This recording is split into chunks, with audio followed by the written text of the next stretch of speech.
Hello and welcome to episode number 7 of Prosperity by the Pint. I'm your host, Brice Carter, certified financial planner, chartered financial consultant, certified investment management analyst, and self-proclaimed millennial money expert. This is the podcast where we talk about money, investing, business, and life success, all while having a cold beer. I'm super excited this week. We have a very special guest, Josh Ingersoll, who is a franchise owner of ServPro. He's going to talk to us about entrepreneurship, gaining investment dollars as a young entrepreneur, being a large business owner as a young entrepreneur, and his path to entrepreneurship. Welcome, Josh. Brice, I really appreciate the second chance.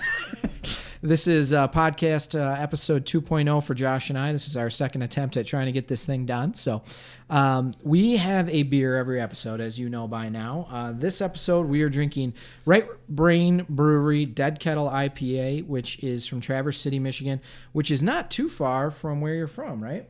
I'm from Sheboygan. They're both up. Both of those are up north. Yeah, Michigan. basically, it's above the 45th. They're close too. It's 2 hours across state line. Yes, sir. But so Josh is a ServPro franchise owner. Just give me the backstory. How'd you get into this business, owning a franchise, and what's the backstory? Well, look for people with money and figure out what they do. Okay. Truly. So look for people with money and figure out what they do. So Best advice I ever got from my dad was just to find the rich people and say, "Hey, bud, what do you got going? I like your boat." I feel like you got to elaborate on that. Just keep it simple. Keep it simple. Find out what rich people are. Find the rich person to figure out what they're doing. But it takes a little more than that, right? It does. It absolutely does. You got to find a business that fits you as well and fits your personality. So what drove you into ownership of a franchise, and how'd you get here? I mean, did you go to school wanting to be into water restoration and mitigation? I went to business college at Michigan State, and they must have been suffering for applicants when they let me in. so I got through Eli Broad with a supply chain degree, and I worked in supply chain for about 4 months and said, I'm not sitting at a desk for the rest of my life. Mm-hmm. I quit that, and I ran a restaurant for 9 years, and I said, I'm not going to run a restaurant for the rest of my life. That's a tough gig, too. It takes a lot. It's every holiday, night, weekend. You miss a lot in life with your friends, family. You make some good friends in the process, but those friends usually sit at the bar, aren't there for you at the end of the day. So, right. Well, and that's the penultimate of service industries is restaurants. I mean, it's everything has to be right or everything's wrong in the customer's eyes, right? Well, you learn a lot. You learn a lot about people. You learn a lot just in general about customer service and how people operate and their mannerisms and body language. And it's a great building block for anybody. If anybody's worked in the restaurant business, I actually, when I interview them and they say that and how long have they been in it, they tend to get it. Right. They tend to understand. They tend to be diverse. I'd hire anybody out of that business any day of the week. Well, they're resolved. Long hours. Yeah. I mean, they're used to it. So you didn't want to work in supply chain. 9 years in the restaurant business, decided that's not what you wanted to do for the rest of your life. Still, how'd you end up getting in this business? Life events, I guess, more than anything. My parents had a split, and I was planning on taking over. My dad's a businessman, so I was planning on taking over the family business. And a little hiccup, delay in the plan, and he said, "Go out and try it on your own." And I rolled the dice a little bit, and I spoke with my neighbor, just a guy I knew that had a cool boat. It was that simple. And he became a good friend. This is the story of the guy had some toys. What are you doing? What do you got going? Whatever you got going, I like that. I want to be a part of it. Yeah. And so your neighbor ended up, he owned a ServPro franchise. Yeah, exactly. Okay. And I just asked him, I said, do you have any opportunities? I said, I don't want to come on as an employee. Right.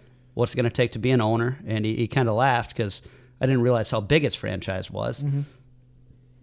I mean, when $100,000 gets you basically your laptop and desk, that states volume. So really, I was just buying a purchase agreement. So you threw down $100,000 to start, and it got you a laptop and a desk and a promise of ownership. I got 5%. You got 5% in a phantom stock agreement. A phantom stock, which is exactly how it sounds. So you got a laptop, a desk, and a paperweight phantom stock agreement. Yes. Okay. All right. For $100,000. For $100,000. But I think the impressive part is that you had, busted your butt, worked hard, and had most of that $100,000 saved yourself, or at least some of it, right?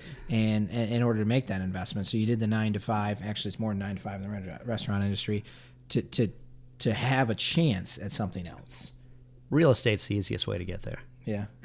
Honestly, if you can get your hands on real estate, what I've done in sweat equity, I'm handy. Mm-hmm. I've torn out walls, put walls in, done cabinets, flooring. I mean, if you're handy at all, real estate truly can be a great building block, and start small. But that's why I pulled equity out of a house as well during that point, and was able to roll that. Basically, I didn't have cash sitting around. So you made a good home purchase when you were working at the restaurant, built up some equity in a home, and used that towards a down payment essentially on a franchise ownership. Yep, and I borrowed a little bit. Which was a paperweight at the time. It was a paperweight and a promise. There we go. So you got into the business. You're a 5% owner. And you're sitting here now as, I don't know the exact ownership percentage. I don't know if you want to share it, but majority owner in this franchise, which is, growing immensely. I mean, what are you doing in sales now? We're doing about $7 million a year. About $7 million in sales. And you've grown that from, where was it when you started? $1.5 million. $1.5 million. So 7X in 6 years? Yeah, this is year 6, February. 7X in 6 years. This guy should be at the Grant Cardone conference. But so what happened between paperweight on a desk and today? I mean, what was the next thing after you made that initial investment? I've had some luck along the way. I mean, it takes a little luck, but I don't truly believe in luck. Luck is a product of hard work and opportunity and being open to them, right? Yeah. So you had the luck, but there's luck, but you throw a house fire in the mix where you walk away cash free with 140 or tax free with 140K. His alibi is confirmed. He had a house fire. He got some ex-girlfriend burned down the house. It was a condo complex, so she took out all 10. Okay. But I hope everybody was okay. And so, I mean, you had some luck happen, but you were able to put some more money in essentially to your ownership. And at that point, now you're buying out your former neighbor that had the nice boat that started the conversation, right? I bought him out in 4. Okay. So I've been. So it was a 5-year agreement, and you bought him out in 4? Bought him out in 4. Congratulations. But I tried buying him out in 2. Okay. I tried buying him out in 3. I had about every banker in the local community laugh at me at that point, because with Serpro, it's a service business. Yeah. The assets are there. There's just not a ton of assets, and they don't like financing blue sky. I mean, essentially, there's a lot of blue sky goodwill in these agreements, right? And you're dealing with, you don't know if it's going to be there. They like assets they can't sell when you fail, right? That they can sell. No, they think they can sell them, but they can't. Yeah, fair enough. So you bought this guy out in 5, and just I guess talk to me about that process. You bought him out in 4. I'm sorry, on a 5-year agreement. Got him out early. You at one point found an investor for a little bit of seed money there, I think, and you were growing sales exponentially, which certainly helped your opportunity for buying it. Essentially, they gave me a raw deal when I came in. They didn't think I could buy it. They didn't think I could finance it, and they figured I'd just be a 5% owner and not get out of that 5-year deal, and they'd end up with a franchise that was worth quite a bit more at that point. So that you were essentially buying in to grow the thing, but without any opportunity or thought that it was actually going to happen. Well, I didn't know that at the time. I was pretty naive when I came in. I just wanted out of my old situation. So I guess, because I want to focus on that, because there's going to be other people that get burned over the years. Somebody might be listening. What's the lesson learned there? How do you avoid that happening? Being the naive young guy that, you wanted the ownership. You tend to jump. Talk to people. Talk to investors. Talk to other franchisees. Figure out what the multiplier is on it. Make sure you're getting a good deal. Make sure the terms are right. Talk to a lawyer. Make sure you talk to as many people as possible. Because you don't know what you don't know. You don't know what you don't know, and you just not that many people. You get blinded a little bit by opportunity, and you think that, man, I'm going to live the life they're going to live, and it's not necessarily the case. Well, not that many people buy or have gone through that experience of buying or selling a franchise. I mean, True. Not that many people. So you really should try to find those people, because they're the only ones that will have the intimate knowledge of, you don't know what you don't know, right? And you got to find the people that do know that. Grab somebody in a similar situation or that wasn't a similar situation. The guy that's a legacy that took over his family's business, he's not going to have a clue. Yeah. Find somebody that bought in and truly understands the grind of the everyday and the ups and downs with cash flow, and there's just a lot of challenges that you don't know unless you've been in that situation. So there's three things I want anybody listening to this to get out of this podcast. Is one, how you ended up into this business was this particular business was a little bit accidental, but when you saw the opportunity, you seized upon it. And I think we covered that. But you as a young business owner finding investors, I think that's something a lot of people challenge. They have great ideas, great businesses, great prospects, and great work ethic, but they don't have any money and they can't find an investor, right? And then the last thing being is the goal. And so talk to me for a second about finding investors and finding somebody to believe in you and your story. Don't take no for an answer. Yeah. It's really the start of it. I went to 5 banks. They all said, yeah, great, we'll talk to you. Anybody will talk to you. Yeah. And they don't call you back. I mean, it truly, you need, if you push hard enough and you believe in it enough, you're going to find somebody that jumps on board if the numbers make sense. You heard no a lot. A ton. But all right, so somebody watching or listening right now is hearing no, and they're at the bottom. They're ready to give up and just go back to 9 to 5. What do you tell them? I guess I'm too stupid to actually make no register. No doesn't register with me. It's kind of I don't know. You just keep persevering through it. You're going to hear no. You're going to hear your dream doesn't make sense. You're going to hear it's easy for people to be negative. Stay positive and push through. So it's just a matter of persistency. Persistency. Yeah. If you believe in something enough, it'll eventually happen. Yeah. So it's a persistency thing. And the way you ended up finding an investor or investors was networking. You got out there and you just met people. It was chance. It's kind of how I lived my life. Yeah. I didn't even know I was doing it to a certain extent. I don't think you give yourself enough credit because, like you said, it's a matter of luck. Well, luck is a product of hard work. There is maybe some luck out there, but you know what? You swing enough times, you're going to connect. 100%. Right. And so I'd argue that the reason that you were able to network and find somebody is because you were networking trying to find somebody. That's my story of my entire life. Yeah. My fiance came because of the same reason. Is because if you're persistent enough, you're going to eventually convince them that you're the right thing and you're the real deal and you're the right guy. You just got to back it up. Convince yourself, convince them. That's the confidence will get you a long ways in life. All right. So, as a young business owner, running this business with how many people do you have working for you? 40. There's a lot of challenges every business owner faces, I think, particularly starting out and figuring out the day-to-day bullshit like payroll and having the shares of the LLC divided properly and having the right insurances on all your you got a lot of trucks and vans running out there. I mean, how are you managing your time with all this stuff? You got to surround yourself with good people. I mean, I was lucky enough to come out of a franchise that ran their business very well. Mm-hmm. They had a lot of the people in place. My office is basically the same as when they were in existence. Okay. Our office hasn't turned over. They know the system. The foundation was in place to be successful. Yeah. And you just grow around it and fill in the gaps. So with that being said, you're basically, you know your skill set and you hired around it or filled in the gaps. Yeah, exactly. So what is your skill set then? What's your biggest skill set you would say, other than not taking no for an answer? I'm generally good with people. Okay. I truly am. My employees like working for me. I'm not that hard on them. Yeah. I have high expectations, but if somebody's not a team player, I get them out of there quick. Right. And the rest of the team they'll filter them out for me. They'll come to me and just say, hey, look, this isn't going to work. This guy's not working. He's not a fit. And really, you just got to treat everyone with respect. So my skill set, I'm not good at anything. I surround myself with people that are good at a lot of different things. Yeah. And if you surround yourself with great people, it makes yourself look much better than you actually are. I think you're being too modest. Obviously, I knowing you in the capacity that I do, I'd probably say work ethic is your biggest skill set, and that's something that too many people lack. I mean, when was the last time you worked less than 60 hours? It doesn't happen. That doesn't happen. No. I mean, when was the last time you took a vacation? I take vacations. Takes vacations. Okay, but when he's here, he's working 60, 70 hours, right? So, I know one other thing that you had mentioned to me at one point is that it's hard to get paid in your business because, I mean, restoration and construction and things like that, a lot of your business is insurance claims. Some of it's cash. But your accounts receivable is, a challenge. So what's your lessons there? What do you pass on wisdom wise there? Just cash flow's king. I mean, the hard part is starting out with our terms are usually net 90 to net 120. I mean, they shouldn't be, but that's just how long it takes for insurance companies to pay. The big thing is chasing money because we're on most of the checks. Most of the checks are two-party. Yeah. So there's just a big lag. So starting out, I mean, we were basically operating the business off a line of credit for the first 3-4 months. Right. Which is...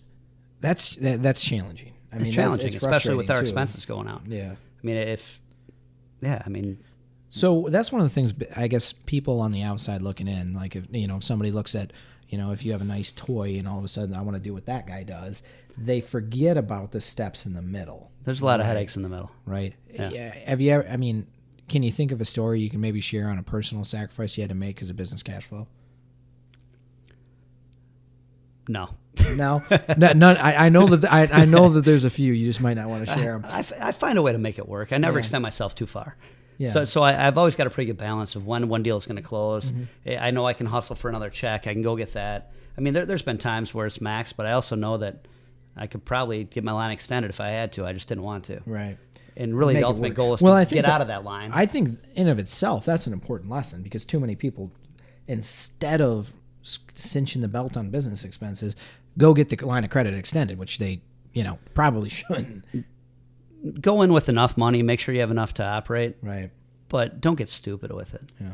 I mean, if you don't keep an eye on your AR and collectibles, you're doing yourself a disservice. I mean, I probably write off $30,000 a year, which is pretty small. And that's I can't. We got to have a conversation about that. That's not enough, but no, just embed that. Okay. All right. Yeah. Not fair enough. Not personal. I was going to say there's a problem there. Yeah. So, one of the big things that I get a lot of questions about is buying franchises. People will bust their ass at their 9-to-5, save, run a side hustle, trying to save, and they want out of that lifestyle. What is your advice to somebody thinking that maybe a franchise is that's their root, I wouldn't necessarily franchise, whatever franchise you're looking at, talk to other franchisees, figure out how they got there, figure out their story, listen to them. They've been through it. They know. Figure out their financial situation when they came into it. Figure out the requirements. Make sure you're qualified to actually cash flow this thing. Don't go in underfinanced. You're going to fail. Yeah. Number one. Number two, you got to look at your life and your life situations and your kids and your wife, if you have that, if you're single, what age you are, whether you're willing to take that risk.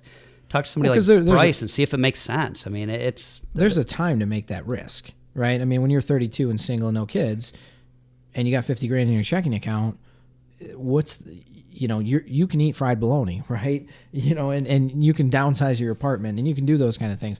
But when you're 50 and you have one more kid to get through college or get through high school, 50 is not old. You can wait a couple of years, Yeah. So there's a time and a place, I think, to take that risk. It's just, I think the really interesting thing out there, and this is a phenomenal thing about this country, is that there are opportunities in franchises. There's opportunities in starting a business from scratch. And it just takes luck, as you call it. I call it a little bit of perseverance combined with optimal opportunity and some savings. It's just, you have to, I think, be patient. I think people too often jump on the first opportunity they have to buy a business or buy a franchise. And it's like buying the first car that you see or the first house that you get shown. It's probably not the one. Right.